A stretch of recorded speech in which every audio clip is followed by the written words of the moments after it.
Welcome to the UpShift podcast, where changemakers meet and commune and find out how each other is doing their part in changing the world.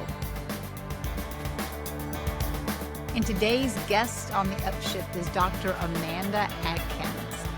She is a board-certified internal medicine specialist since 2009, but she has a real deep passion for people learning how to have a healthy lifestyle for long-term maintenance, but she promises to make this easy and not so bogged down.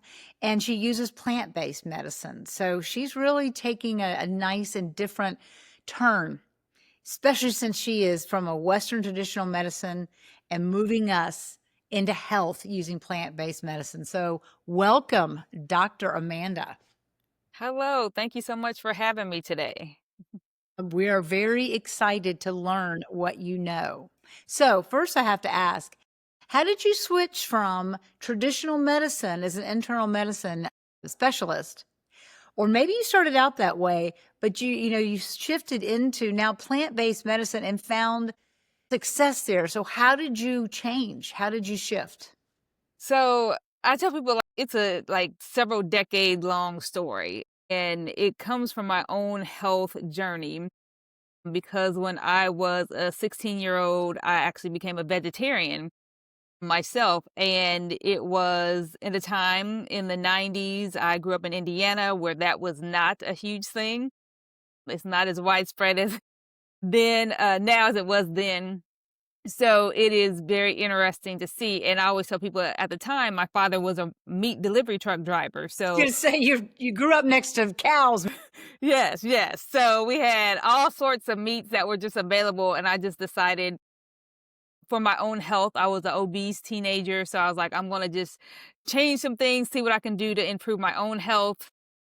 At the time, I already knew I wanted to become a physician, so I was like, I need to, do something so I can actually make it through to actually help people, and then also live a life that is full of health. I did not want to be a hypocrite of a doctor that would tell people what to do and not actually did it themselves, because I had a doctor like that growing up telling me I needed to do things differently. I was too much on the scale, and he was probably over 300 pounds himself. And I was Oh, like, I can't be that person that just sits on the other side and says, do this, and I don't do any of the things that I'm telling people.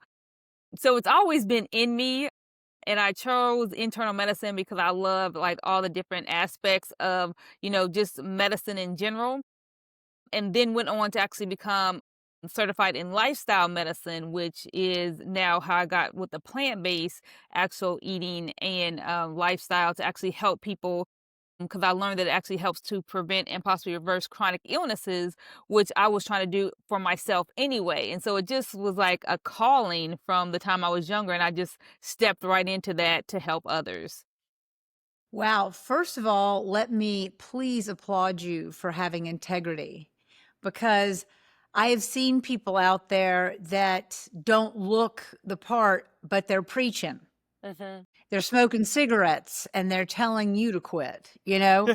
They're eating McDonald's secretly, and yes, they're overweight and they're telling you that you need to lose. It's so hard. And in my line of work as a somatic therapist, it's all about the messaging. People get impacted by the messaging and you're living your message. So kudos on the integrity. Thank you so much. And then tell us about, okay, the images I got were incredible. Here you are in one of those Midwestern states, and you've got this overweight doctor telling you, the kid, what to do. And you're like looking at him going, I can't take this kind of advice from you. Also, kudos for being a woman and a woman of color that's like, I'm going to be a physician. I Mm, love that. I love that so much for you and about yes. you. My dad wanted me to be a doctor. That's why I'm applauding the heck out of you, because that's a lot of work. Yes. A lot of work to do it, to keep your eyes on the prize and keep going, keep motivating.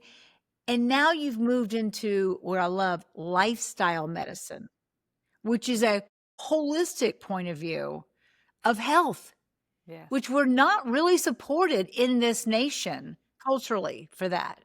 So tell us about that shift into lifestyle medicine, why and what difference you've seen now.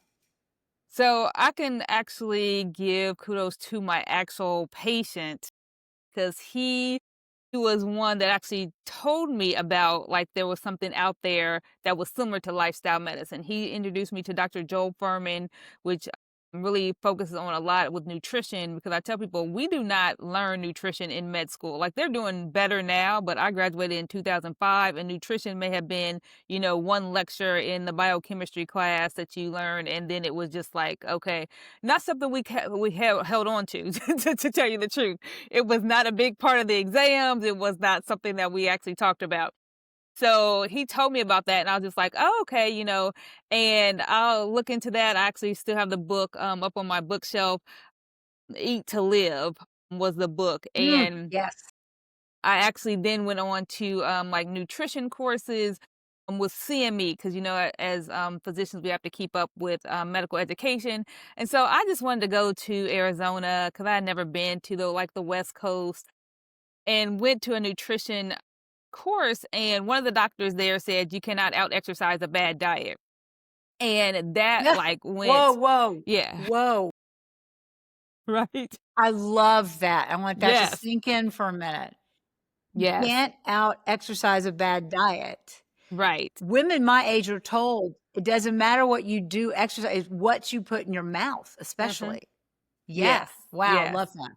So that was, like, eye-opening for me also, and I still hadn't found lifestyle medicine per se, but I was just like, "Okay, what is this diet that, is the best that actually can help you in all these chronic illnesses?"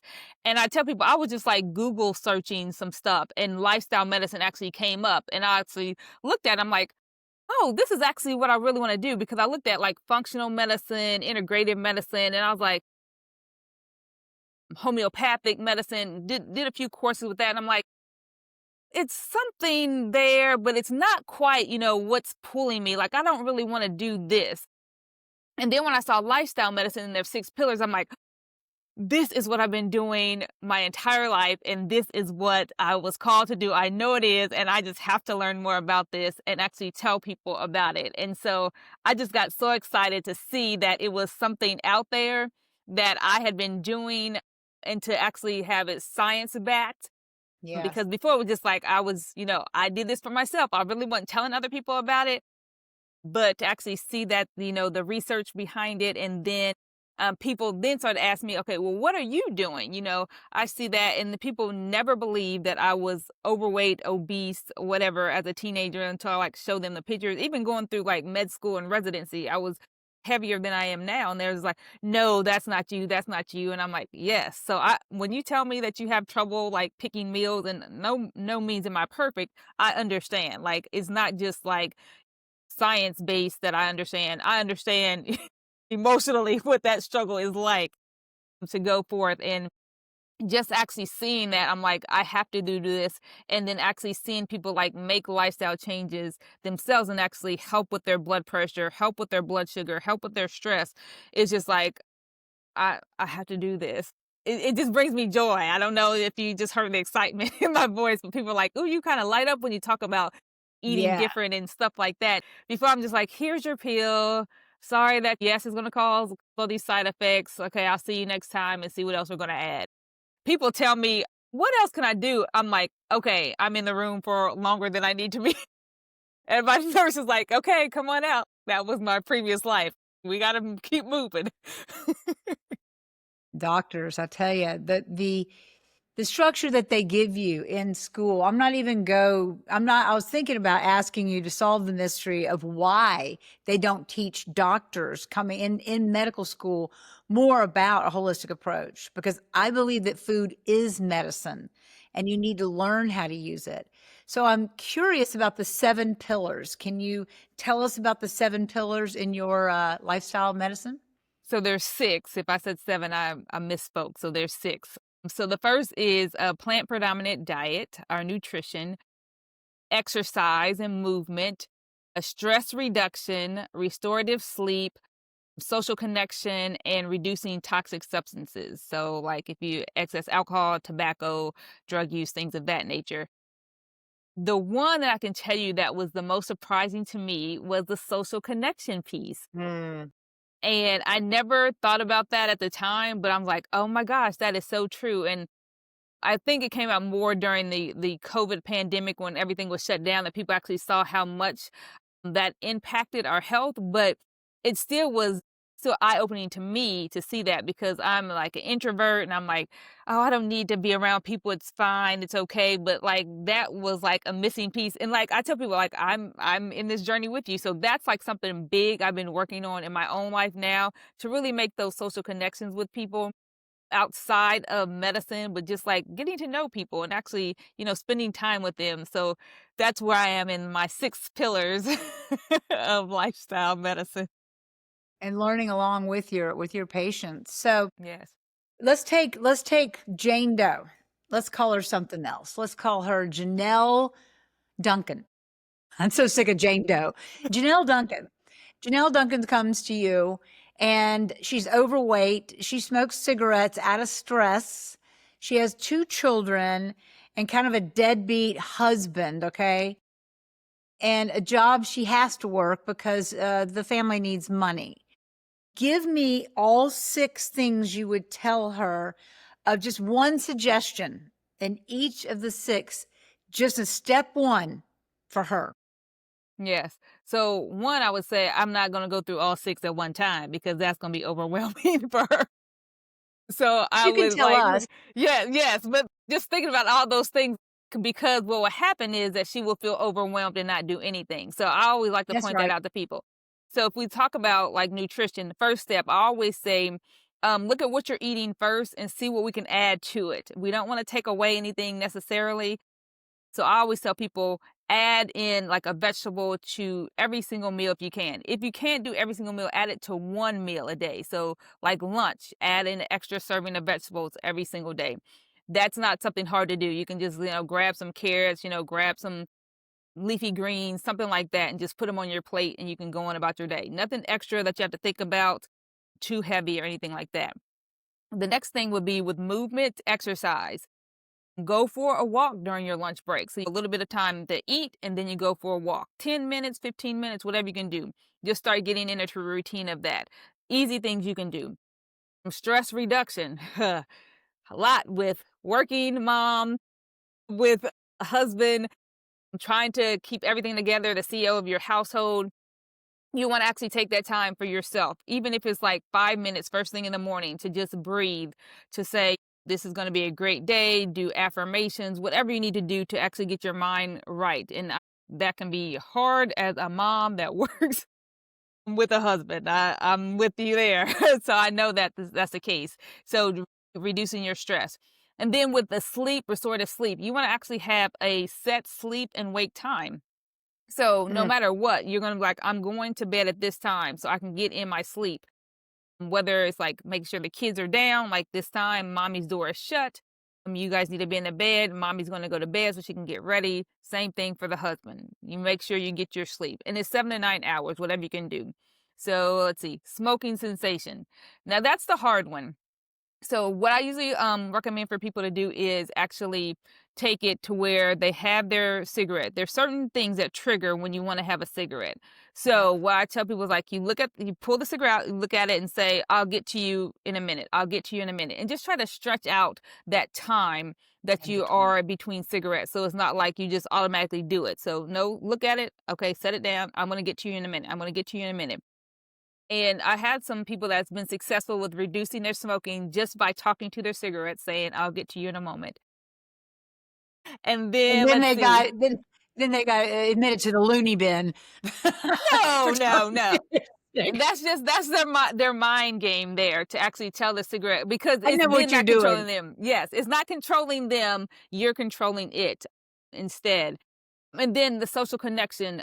Have, things to do outside of work, outside of your kids' life, outside of your husband's life, and that could be a book club. I like books, so that's why that comes up to mind. But then I always want to find out what's interesting to that person. So just with that general information, it's like I would try to get to know them, what they like, and then try to carve out that time. It doesn't have to be every week, it doesn't have to be every month, but something that you have that you're like, I know I can go to this and just have that connection with, other moms that without the kids, or just like women in general, to actually just get that connection and just see that you're not alone. Like a lot of women, have the similar struggles, similar background, and just to have that, like, oh girl, I understand what you're going through. Let's, go for a walk. We can do this together and get you through it. Cause like I said, that's the part I'm really working on now that is just amazing to do. So that would summarize my little six pillars there for people. Especially Janelle, that's what we call her, Janelle. Janelle um, Duncan. yeah, Janelle Duncan, Miss Duncan, you can do it. But I'll maybe, talk to her like overall and then really hone in on what she can do now. Cause like I said, if we try to do all those six things at one time, she's gonna be like, yeah, she's crazy. I'm not coming back. Even had a person that came back to me after I was like going through all the things and she was like, you told me to read a book and to do this. I wasn't about to come back to you. And I was like, then what kind of doctor tells you to do stuff like this? She said, but she said, then she actually is like, okay, I'm gonna be open, and read just like a little bit of the book that I had recommended for her. And she was like, oh wow, I can see now why you did that. And I want to apologize to you for thinking that you were some type of crazy doctor for telling me to do certain stuff. But it actually works. It definitely works. And I just love being able to, make changes in people's lives besides just handing them a prescription for medication that they may or may not take. Gosh, wow. So my efficient brain, it's my impatience that makes me efficient. So I start thinking about Janelle and I'm like, you know what, Janelle? If you get up early and go to a yoga class, exercise class, walking thing, just a group exercise. So what you're checking off boxes here is you've got your socialization because you get to know the people. You can go Uh-huh. out to coffee afterwards if you don't have to get the kids to school. Okay, I get that. But you have a little time to yourself by focusing on you, especially in a yoga class, right? Uh-huh. And then you get to know the ladies or the men there, and you start to, because in my own exercise class, if I don't show up and I show up like a week later, I have very sarcastic comments made at me by people who love me very much. But it makes me know that I'm missed and Yes. that, your coming makes a difference. And that's where that socialization Mm. really to know that you're a part of something bigger is a Yeah. part of that Maslowian need of belonging. Yeah. And also being a contribution to them. Maybe they need an ear for 5 minutes. Yes. That's lovely. And for anybody who would question you on giving them a holistic point of view, I feel that if they just tried like that one did, that they would find out why, Uh-huh. just to give it a chance. So plant-based medicine, now tell me, does that mean that you have to give up all forms of animal protein? So I tell people no, you do not have to do that because I found out that was a huge turnoff for people, especially the ones that love their meat. But I was like, I do not eat any type of animal-based products. So I again did not want to tell people you have to do that. So I give them the choice. That's why I say now add in, more vegetables, because anything that usually in the US we're more fiber deficient, we're lacking in vegetables.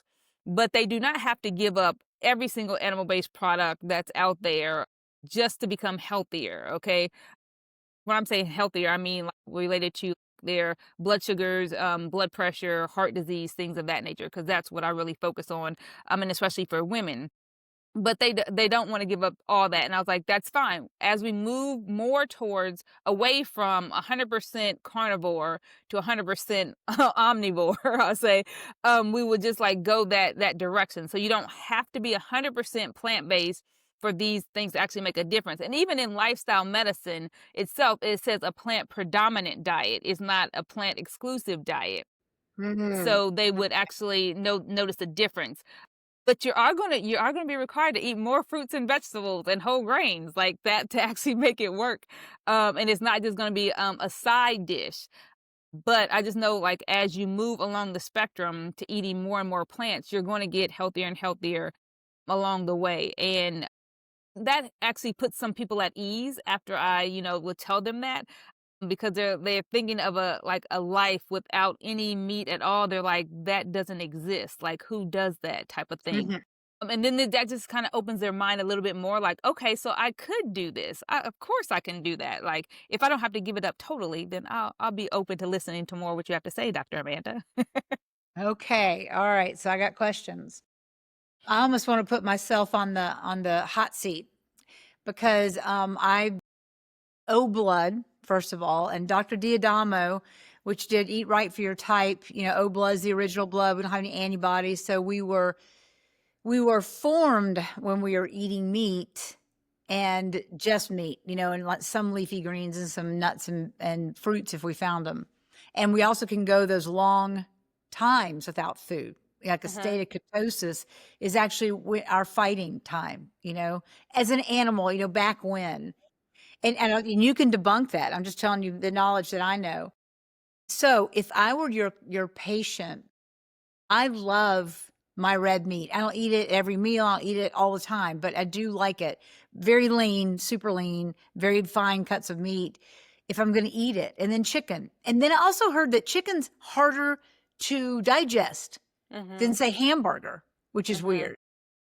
So all these things, but how would you? Okay, I'm going to give you this. So I'm putting myself on the hot seat. When I was in college and I lived in England with a bunch of vegans, and she cooked vegan, my surrogate mom over in Mhm. England. So I became like this vegetarian, and I was like this stalwart, fist pumping, I'm a vegetarian. And I ate breads and nuts and nut butters and all that yummy stuff. And I was dancing a lot too at the time. But I gained so much weight as a vegetarian. And I'm like, "Oh, not doing that again." And as I've gotten older, lean meats and veggies, that's about it for me. I mean, I eat everything. It's not great for me, not everything, but, Mhm. like on the dessert table, a little bit of this and that. What would you I mean, how would you advise me though? Because I have this experience of being vegetarian and probably so dang hungry that I'm eating lots of nut butters and bread, which is probably a bad thing. So go ahead and Yes. tell me what you tell me. So that would be interesting to say because I do get that a lot for people that say I'm hungry when I just like eat like plants or something like that.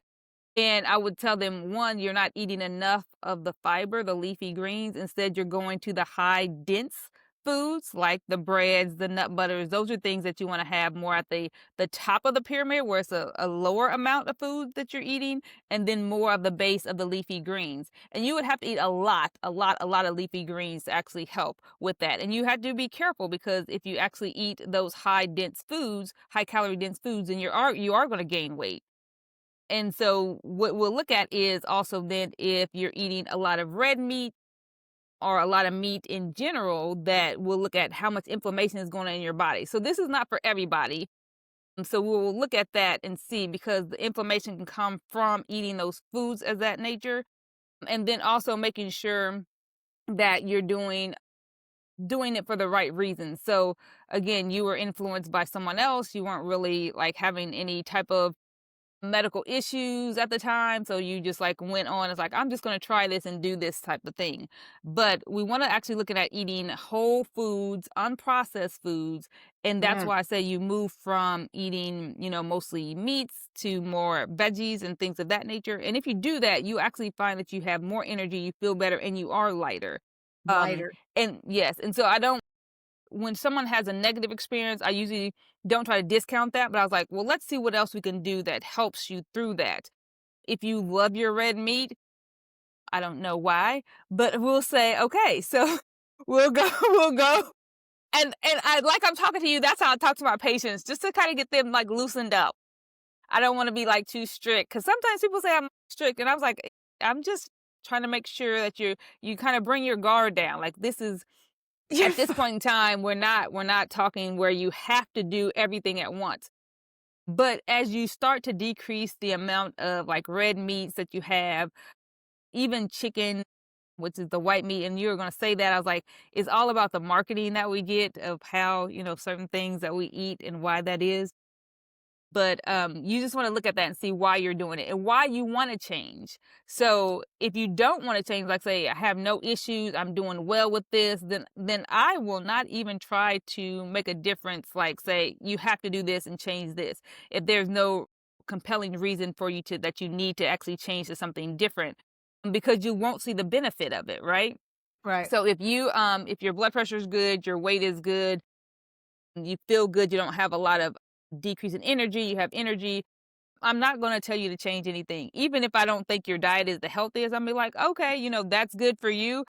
And we'll see how you go. We may work on other things like your stress. Are you doing, things that are causing you to feel overly stressed, like you have a high pressure job or something like that? Maybe we'll work on other aspects of your Yeah, yeah. lifestyle until you're maybe thinking of like, what, Dr. Man, I've been, thinking more about, what you're talking about. And maybe I'm going to add in more of my leafy greens and kind of decrease some of that red meat that I have. That's the approach I would take with someone in your situation. Like I would look at other things in your lifestyle that we can help, because it's not all just nutrition, even though that's what I like to focus on because that's what, helped me. And that's usually where I feel that most people can make the biggest impact in their own health. Well, in my self-defense, it's not like I'm a big meat lover. I mean, I love it when I don't eat meat. Actually, it does feel better. The thing that you would focus in on me is inflammation, probably because I have joint inflammation based on I do a lot of movement too. But here's the issue, my dear doctor.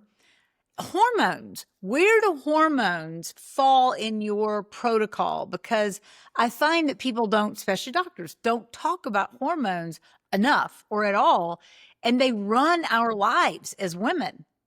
So Hmm. where do they and how do or do you have a protocol, a plant protocol that helps balance the hormones? Super interested in that. So I do not necessarily have a certain protocol. Usually what I have people focus on is the leafy greens for inflammation and making sure they're drinking plenty of water. If someone Right. specifically is looking at like that change in their from like perimenopause and menopausal states, I usually go ahead and refer them out to my other colleagues that actually focus with lifestyle medicine that actually focuses on like perimenopausal states and things of that nature. I do not go deeper into that. Mine is more high blood pressure and diabetes. And that's like I said, that's just my own love for it. So there is a place for it, but I just don't do that in my specific practice. Okay, well, let's focus on the heart disease, cholesterol, I'm sure, blood pressure. What do you think, since you're focused on diabetes, what is your opinion about the, what is it, the G13s, the terzepatine? Say it. Tirzepatide, yes, and like the Zepbound, Mounjaro, things Now, that's what you those are talk about, names. the injections, yes. Yes, yes. What do you think about that? Because they started out as a diabetic drug, and then people Mhm. found that the weight loss was super, attractive. What is your point of view on that? So, I am a person that says you can use medication when needed, but it's not necessarily in place of the lifestyle changes. So, I do have patients that I have prescribed these medications to, but I still tell them, if you do not change your lifestyle, it's not gonna help. The same thing happened when bariatric surgery became very Oh, popular, yeah. gastric bypass, and people were losing weight. I had patients the same thing. And they're like, "Oh, I lost, 100 pounds. I can do anything I want." And then the same thing happened. Like, they didn't change what they were eating. They didn't increase their movement. They didn't change their sleep. They didn't reduce their stress. And the weight just came back on. And I just kind of caution people into saying, like, this is not the quick fix. This is another tool in your toolbox that you can actually use to help you. And again, am more holistic. I like to not use medication. I'm trying to get people off medication, but I don't condemn anyone that actually uses the medication to actually help as a tool, but then why they're actually getting their lifestyle changes to make a bigger impact, because that's going to keep it longer term sustainable in addition to the medication. So let me ask you about a heart patient, Mhm. friend of mine had in the past like 18 months going in for a back surgery, found out he had AFib. Okay. So they went ahead with the surgery, but then they electroshocked him twice with AFib. And so got it back into rhythm, but then now he's on Maltac. Do you know what that is? Uh-huh, That's uh-huh, a rhythm, yeah, uh-huh. regulator. He's not a candidate for ablation yet. So I think I'm talking your bailiwick now.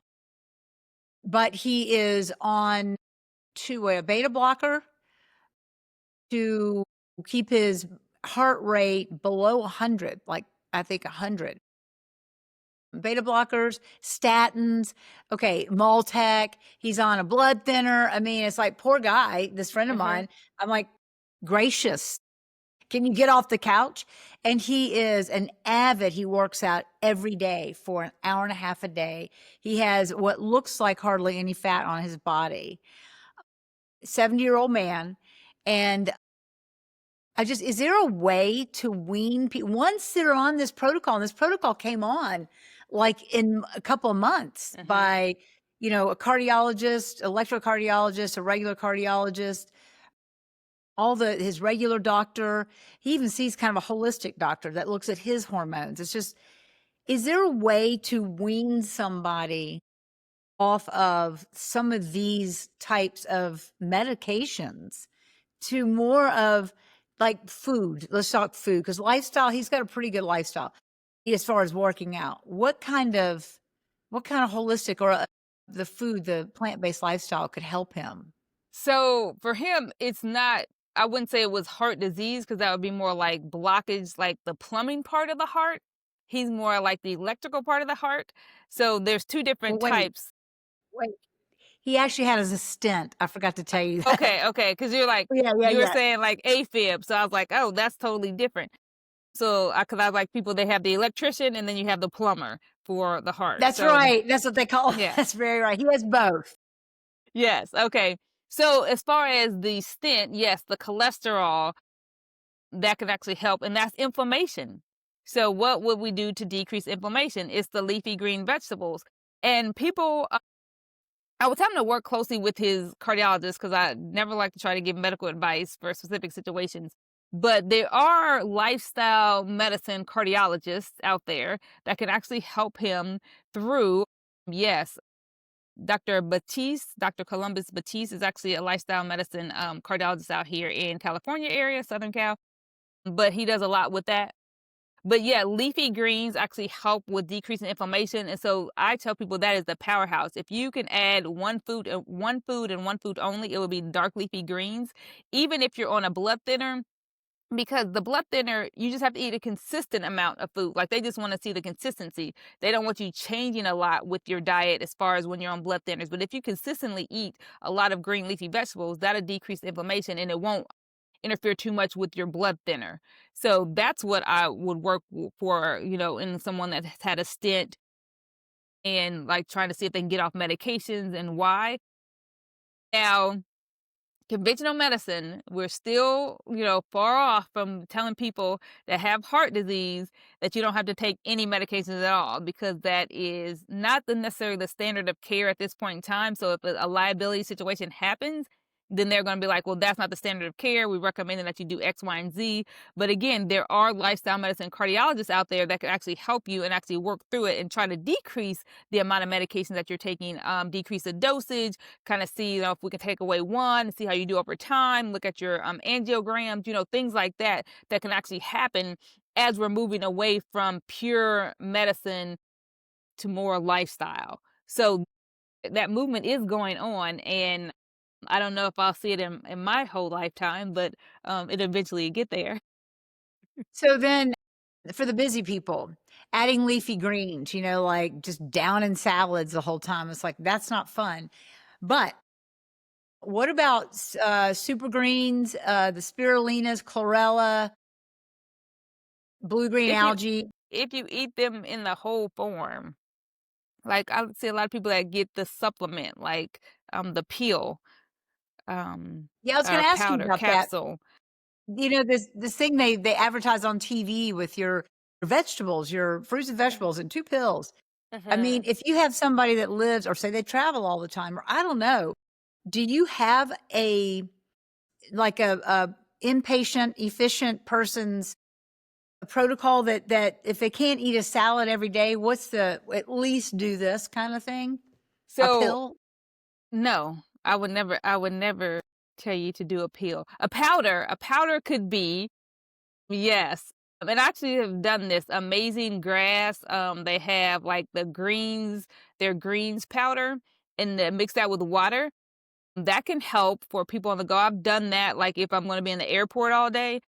But then I also would question, like, you're going to eat eventually. You're going to eat some way, somehow, and to look at it in a different manner. So if you know where you're traveling to, what's available there. So I tell people you can look for like a Whole Foods or someplace that has like a Sprouts, something like that that has like a salad bar, and you can go in there, actually have the food and take that with you, which is very cost efficient for people that travel a lot and on the go and don't like to necessarily have to go through the drive-through for everything.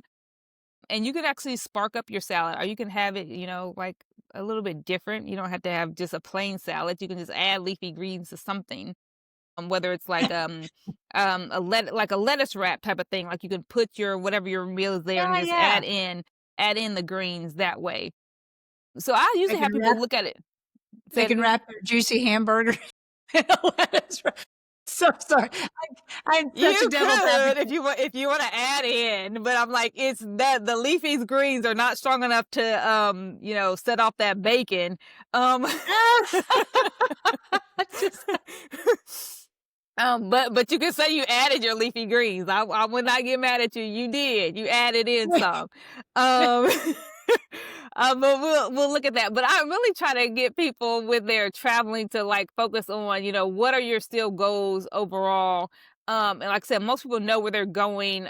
They can look up things ahead of time. Even if you're like want to be social, and you're like going out to restaurants a lot, you can something I do is look at the menu ahead of time to know yeah, what you can get to actually help out to, keep you on your journey of health. And so it doesn't have to be where you're like exclusive. I can only eat at home. I can only do this. I can only do that. It's not the case at all. So you can be efficient, you can be busy and still get in the healthy meals because it just has to, take a priority. And once you shift your mind into like looking for other options, you'll see them everywhere. And that actually happened to me and, a few of my patients. They're like, "Oh yeah, I can go and have this instead of, going to the all you can eat buffet of something else." So you just have yeah, to open your mind to it and know that it's a possibility that's out there, because sometimes we're so stuck in saying, "I only have this," but you're like, "Oh, this, store is always just down the street. I can just go yeah. there and, get some food." So real quick, your spirulina, chlorella, and all those green, you say eat them whole. Okay, but you said you would do a powder, not a pill. They're supposed to be superfoods, very close to our own like blood composition. What's your feeling, not to replace your leafy greens, but what's your feeling about those in a whole form, like cracked cell and all that, spirulina, as far as a superfood to enhance this plant-based lifestyle? So, I mean, that is perfectly fine. You can actually eat those foods if you would like. I mean, I can say I don't do that. I'm like, I just try to find, what's readily available. I don't have to go into a specialized grocery store to try to find those things. But I mean, it is like it's more like concentrated, so you can eat that food there. But for most of the people that I, work with and serve, it's just like trying to find something that's simple. So I was like, that's on another level. So once you're actually, eating your greens and like, I can't get any more in, then okay, yeah, go ahead and add in those things. But Mhm. sometimes there's so much information out there that we're like, okay, what do I do now? What do I do? And they become overly confused, overwhelmed, and don't do anything. So that's why I try to keep it very simple. Like, there's always layers to this, like peeling an onion. Soon as you learn something, something new comes out or something else that you have to do. And just take it one step at a time. So don't get overwhelmed with like, oh, I got to do all these other things. No, master one thing, then add it on. Like I said before, add it on, add it on. And before you know it, after 3 decades of doing things, like you'll see differences that you can actually make. And you're like, okay, I'm a lot farther along than I was, last year, the year before. But don't feel like you have to do everything at one time, because like I said, that's when people get overwhelmed and don't do anything. So, Amanda, Dr. Mhm. Amanda, leave us today with an inspirational message. So the best thing I can tell people is that you cannot out exercise a bad diet. That was the quote that changed my life. It probably was almost 20 years ago now that I heard that doctor say that, and that is the best thing that I ever heard because my first instinct when I was actually in my own health and wellness journey was to exercise. And I did not change what I was eating. And like to hear him say that, it was like mind blown. And as long Made as we look at what sense. we put in our mouth, that anything else we do is not going to be as impactful. Well, and it sounds like even for you in your own 6 pillars that you're not alone. I think that's a message that you're not alone. And so, speaking of that, how do we get in touch with you, Dr. Amanda Adkins? Yes. So I am on social media, Dr. Amanda Adkins. I always like to spell my last name Adkins, which is a lot different than the other Adkins that teaches something different. And then you can also reach me at my website at www.dramandamd.com.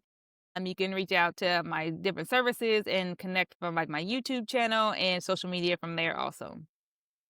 Dr. Amanda Ad is in D is in Delta, Adkins. Thank you so much for being on the show today and for answering my questions and to go down the curiosity lane with me. So thank you so much. And you're doing great work. Maybe, and I hope for all of us that you see more plant-based internal medicine doctors out there before you decide to step off the earth. Yes. I really I'm do. sure we're going to see more doctors. I'm just hoping that it's more widespread and accepted in the community for people to actually do and improve their own health. Well, I think you need to start writing articles to your medical magazines. Okay. Yes. Hear me out. They're coming All out. right. Thank you so much for being on the show today. Thank you so much for having me. I enjoyed talking to you today. Thanks to Dr. Amanda Adkins for joining us today on the UpShift. She opened our eyes to plant-based, holistic, internal medicine that maybe we can start to have a better life just by the food we eat. Thank you so much for joining us today. And you can get in touch with me directly at angelhoward.co. You can also go on my website, angelhoward.co, and join my mailing list because that is where you find out about things coming out, like my new book, What's Messing with Your Messages, and retreats and a tour. I'm doing a driving tour and coming to your town possibly. So find out about the tour schedule in 2026. Thank you so much for listening to the UpShift, where thought leaders and change makers meet. And until next time.